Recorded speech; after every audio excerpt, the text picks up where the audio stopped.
नमस्कार। नई परख के राष्ट्रीय मुद्दा कार्यक्रम में आप सब लोगों का स्वागत है और हमारे साथ रोज की तरह ही प्रोफेसर अभय कुमार दुबे हैं और हम इनसे देश की राजनीति के बारे में कुछ प्रश्न करेंगे। कार्यक्रम को आगे बढ़ाने से पहले मैं सभी दर्शकों से अनुरोध करूंगा कि वे हमारे साथ नियमित रूप से जुड़े, नई परख चैनल को सब्सक्राइब करें। अभय सर नमस्कार। ललन सिंह का इस्तीफा हो गया और एक खुशी की लहर भी देखी गई मीडिया में कि इतने दिनों से जो हम बात चला रहे थे वो सही साबित हुई। हालांकि बाद में केसी त्यागी ने कहा कि उनकी पार्टी इंडिया गठबंधन में ही है और भी बहुत सारी बातें कही, लेकिन ये जो मुख्य बात थी उभर कर सामने आई। जनता दल यूनाइटेड के भीतर की घटनाक्रम को आप किस रूप में देखते हैं? देखिए, ये जो बात कही जा रही है कि नीतीश कुमार अपनी पार्टी की बागडोर अपने हाथ में ले लेना चाहते थे, इसलिए ललन सिंह के हाथ से उन्होंने अध्यक्षता ले ली। तो इसको ये जो व्याख्या है इसको सुनकर मुझे थोड़ा ताज्जुब होता है। नीतीश कुमार जनता दल यूनाइटेड के सर्वोच्च नेता थे, हैं और आगे भी रहेंगे। मुझे नहीं लगता कि ऐसा कोई क्षण और ऐसा कोई समय होगा जब वो जनता दल यूनाइटेड को नियंत्रित नहीं कर पा रहे थे। और ऐसा नहीं है कि जनता दल यूनाइटेड उनकी दी हुई लाइन पर नहीं चल रहा था। ये ललन सिंह के पास अपनी कोई लाइन थी। जैसे ये बात कही जा रही है कि ललन सिंह कांग्रेस के स्टैंड को ज्यादा, इंडिया गठबंधन में जो कांग्रेस का रवैया था उसको ज्यादा समर्थन करने लगे थे। जैसे कि ये बात भी कही जा रही है कि जब मल्लिकार्जुन खड़गे का नाम ममता बनर्जी ने प्रस्तावित किया और अरविंद केजरीवाल ने उसका अनुमोदन किया तो ललन सिंह ने इसका समर्थन किया। और जबकि इसका मतलब ये निकाला जाता है ललन सिंह ने समर्थन किया लेकिन नीतीश कुमार इस बात से नाखुश हो गए। अच्छा, मैं इस बात से ही सहमत नहीं हो पाता हूं कि नीतीश कुमार ये चाहते थे कि उनका प्रधानमंत्री पद के लिए नाम प्रस्तावित किया जाए। नीतीश कुमार मेरे ख्याल से ये तो चाहते रहे होंगे और अभी भी चाहते होंगे कि उनको इंडिया गठबंधन का संयोजक बनाया जाए। नीतीश कुमार इतने नादान नहीं है कि वो अपना नाम प्रधानमंत्री पद के लिए घोषित करवाएं इंडिया गठबंधन की तरफ से और वो मोदी के खिलाफ उनका नाम राष्ट्रीय मंच पे पेश हो और फिर उसके बाद में जो गैर भाजपा विपक्ष भाजपा के साथ में 2024 में टक्कर ले। वो संयोजक जरूर बनना चाहते थे और मैं ये निश्चित रूप से मानता हूं कि संयोजक बनना उनके हक में आता है। जितना काम उन्होंने इस गठबंधन को बनाने के लिए किया है किसी एक व्यक्ति ने उतना काम नहीं किया। तो ये स्वाभाविक रूप से अगर वो संयोजक बनना चाहते थे तो उसमें कोई बुरी बात नहीं थी और अभी तक तो मुझे लगता है कि नीतीश कुमार को इंडिया गठबंधन का संयोजक बना देना चाहिए था। उन्हें क्यों नहीं बनाया गया ये भी अपने आप में मेरे लिए ताज्जुब की बात है और मैं समझता हूँ इस बात से भी इंडिया गठबंधन ने अपना नुकसान किया है। ये जो अफवाहें उड़ती रहती हैं इंडिया गठबंधन और नीतीश कुमार के संबंधों को लेकर ये उसकी जड़ में ये भी अफवाहें हैं। तो ये मैं नहीं मानता हूं कि नीतीश कुमार इंडिया गठबंधन अपनी पार्टी की नीति के नियामक नहीं थे।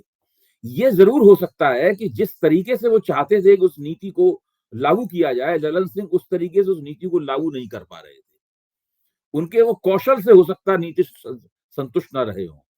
तो इस लिहाज से उन्होंने फिर ये पूरा एक सीन रचा कि वो दिल्ली आए, ललन सिंह भी दिल्ली आए, फिर ललन सिंह ने उनका नाम प्रस्तावित किया।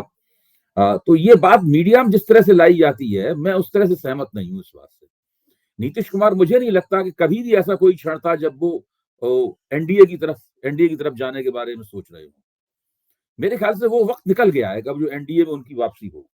फिलहाल तो लोकसभा चुनाव तक इस बात की कोई संभावना नहीं है कि एनडीए में उसकी वापसी होगी। लोकसभा चुनाव के बाद क्या परिस्थिति बनेगी कोई भी नहीं जानता है। मुझे तो लगता है कि भारतीय जनता पार्टी के अंदर एक तबका बहुत लंबे अरसे से इस बात का आकांक्षी था कि भारतीय जनता पार्टी अकेले दम पर बिहार की राजनीति करे और इस बात का तर्क भी पिछले चुनाव के बाद भी दिया जा रहा है। तर्क भाजपा अगर लड़ती तो ज्यादा अच्छा चुनाव लड़ती अगर अकेले दम पे लड़ती। लेकिन साथ में आला कमान को इस बात का अंदेशा भी था कि नीतीश कुमार के साथ लड़ने से जीतने की गारंटी है और आला कमान लोकसभा चुनाव को भी ध्यान में रखकर चल रहा था, केवल विधानसभा चुनाव को ध्यान में रख रहा था। नीतीश कुमार खुद ही जब उससे अलग हो गए तो अब तो लोकसभा चुनाव आला कमान को बिना नीतीश कुमार के लड़ना ही पड़ेगा, नीतीश कुमार के खिलाफ लड़ना पड़ेगा। तो मेरा परिप्रेक्ष्य पूरी बात को देखने का ये है। आज केसी त्यागी ने यह भी कहा, क्योंकि वही संवाददाता सम्मेलन को संबोधित कर रहे थे, कि नीतीश कुमार मन के प्रधानमंत्री हैं और मन के संयोजक, विचारों के प्रधानमंत्री, विचारों के संयोजक हैं। मेरे मन में प्रश्न यह आया कि क्या अगर हम संख्यात्मक दृष्टि से देखें तो नीतीश हम्म। कुमार जैसी पार्टी के नेता इस तरह की महत्वाकांक्षा पाल सकते हैं, जो 17 सीटों पे चुनाव लड़ेंगे, बिहार के बाहर उनका कोई प्रभाव नहीं है। आखिर इसका आधार क्या हो सकता है? भाई देखिए, बिहार में भी वो मुद्दतों से मुख्यमंत्री बने हुए हैं, जबकि उनकी जाति बिहार में कोई बहुत बड़ी बहुसंख्यक जाति नहीं है, बड़ी संख्या में जाति नहीं है। और खुद नीतीश कुमार के प्रति निजी वफादारी रखने वाले विधायक कम होते हैं हमेशा। बिहार की सबसे बड़ी पार्टी तो राष्ट्रीय जनता दल है, नीतीश कुमार तो सबसे बड़ी पार्टी होने से काफी दूर है। इसके बावजूद उन्होंने वहां पर एक ऐसी हैसियत बना रखी है नीतीश कुमार ने, जिससे वही बार बार मुख्यमंत्री बनाए जाते हैं। भाजपा भी जब उनके साथ गठजोड़ में होती है तो वही उन्हें मुख्यमंत्री बनाती है, जब गैर भाजपा दलों के साथ वो गठजोड़ में होते हैं तो वही उन्हें मुख्यमंत्री बनाते हैं। और गठजोड़ राजनीति की ये विशेषता होती है कि उसके लिए आपको बहुत बड़े दल का नेता होना आवश्यक नहीं है। दो परिस्थितियों में गठजोड़ राजनीति में नेतृत्व मिलता है। एक तो यह है कि आपका दल इतना प्रभावशाली हो जितनी कि एनडीए में भाजपा प्रभावशाली है, यानी भाजपा एनडीए के 3/4 से ज्यादा या उससे भी ज्यादा बड़े हिस्से की नुमाइंदगी करती है, तो फिर किसी दूसरे नेता का कोई चांस ही नहीं बनता। और एनडीए गठबंधन का ये किरदार है कि उसमें पहले दिन से भाजपा का नेता ही उसका नेता होता है, यानी उसके चेहरे पे ही एनडीए गठबंधन, पहले अटल बिहारी वाजपेयी के चेहरे पे चुनाव लड़ता था, एक चुनाव उसने लाल कृष्ण आडवाणी के चेहरे पे लड़ा है, और फिर उसके बाद से वो नरेंद्र मोदी के चेहरे पे चुनाव लड़ रहा है। तो वहां पे भाजपा के नेता के चेहरे को लेकर एनडीए गठबंधन में कोई बहस नहीं है। दूसरा इस तरह का होता है कि जैसा इंडिया गठबंधन है, इंडिया गठबंधन में इस प्रकार की संभावनाएं हैं कि उसमें छोटे दल का व्यक्ति भी उसका नेता बन सके, चेहरा बन सके, या चुनाव के बाद उसका नेता उसे बनाया सके, इसकी संभावनाएं रहती हैं। अब नीतीश कुमार उन संभावनाओं को किस हद तक उनका दोहन कर पाते कि नहीं कर पाते वो अलग बात है, लेकिन इस प्रकार की संभावनाएं रहती हैं। इस बीच में नीतीश कुमार ने कुछ एक जो वक्तव्य दिए, जो स्त्री विषयक बातों से संबंधित जो वक्तव्य था उनका विधानसभा में जो दिया था, उसके बाद एक उन्होंने मांझी को लेकर जो उन्होंने वक्तव्य दिया, इन दोनों वक्तव्यों से थोड़ा इस बात की भी एक खबर फैल गई। उस खबर को फैलाने में भी भारतीय जनता पार्टी काफी आगे रही कि उनका बौद्धिक संतुलन अब पहले जैसा नहीं रह गया है, कुछ तबीयत उनकी खराब है। दूसरी तरफ नीतीश कुमार के ऊपर एक दबाव ये रहता है लगातार पिछले दिनों से, जो खुद उन्हीं के वक्तव्यों से दबाव बना है कि वो तेजस्वी यादव को अपना उत्तराधिकारी उन्होंने घोषित कर दिया। तो अब उसके बाद में जब तेजस्वी उत्तराधिकारी घोषित कर दिया तो लालू यादव और तेजस्वी यादव की तरफ से दबाव पड़ रहा होगा कि भाई जल्दी जल्दी इन्हें आप मुख्यमंत्री बनाइए। अच्छा, अगर उनको मुख्यमंत्री पद वो दे देंगे तो उनके पास फिर क्या रहेगा? भाई उनको अगर इंडिया गठबंधन का संयोजक बना दिया जाता या और कोई उनकी एक हस्ती सुपरिभाषित रूप में आज सामने आ जाती तो उन्हें मुख्यमंत्री पद भी देना उधर मंजूर होता। तो इस प्रकार के बहुत सारे दबाव हैं जो उनकी राजनीति को इस वक्त झेलने पड़ रहे हैं। लेकिन क्या यह भी सच है कि हमारे देश में अभी तक इस बात का कोई सफल उदाहरण नहीं है कि छोटे दल का व्यक्ति शासन का नेतृत्व कर रहा हो और उसने लंबी सरकार चलाई हो? हमेशा ये माना जाने लगा है कि जो बड़ा दल है अगर वही मुख्य सत्ता में रहेगा तभी सरकार स्थायी होगी, चाहे वाजपेयी की हो चाहे मनमोहन। देखिए, जो मल्टी स्टेट पार्टी है, एक से अधिक राज्यों की जो पार्टी है, वो पार्टी जब सरकार चलाएगी तो वो सरकार स्थिर रहेगी। तो उस लिहाज से या तो कांग्रेस का मुख्य प्रधानमंत्री हो या भारतीय जनता पार्टी का प्रधानमंत्री हो। इसके अलावा तो 6 साल के अंदर जो है वो 6 साढ़े 6 साल के अंदर 6 प्रधानमंत्री, अगर आप सारा वक्फा मिला के जोड़ें तो 6 प्रधानमंत्री हुए।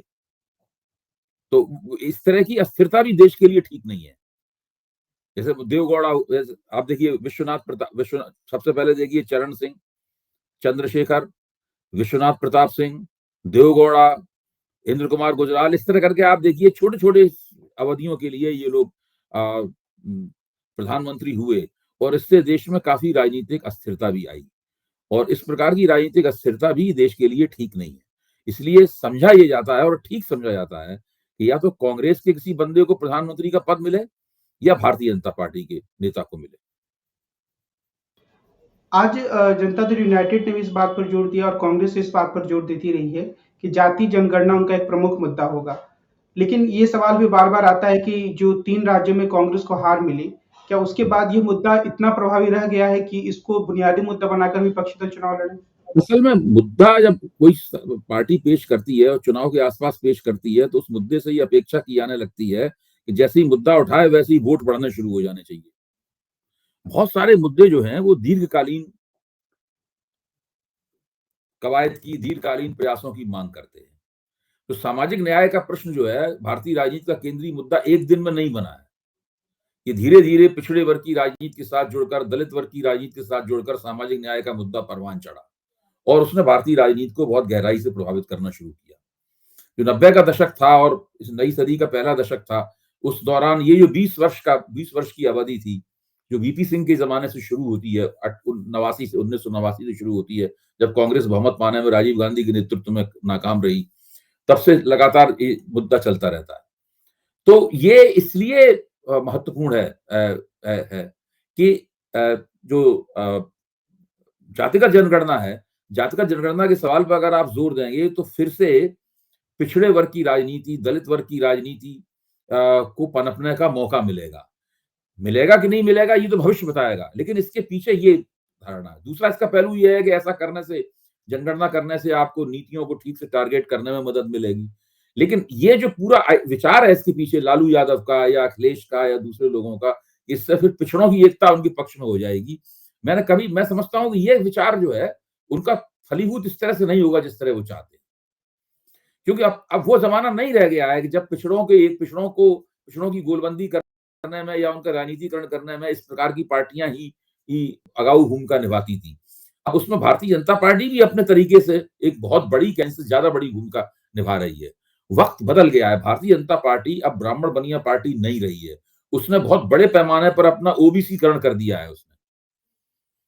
तो ये सब जो बातें हैं, इसको आप देखिए, जब भारतीय ये नरेंद्र मोदी के जमाने से पहले जब भाजपा को छत्तीसगढ़ का शासन मिला तो उन्होंने किसी आदिवासी को मुख्यमंत्री नहीं बनाया। उसके बाद में कांग्रेस ने जब भाजपा को हराया तो उन्होंने भी किसी आदिवासी को मुख्यमंत्री नहीं बनाया। लेकिन नरेंद्र मोदी के जमाने में छत्तीसगढ़ में जब भाजपा जीती तो उन्होंने वहां एक आदिवासी को मुख्यमंत्री बना दिया।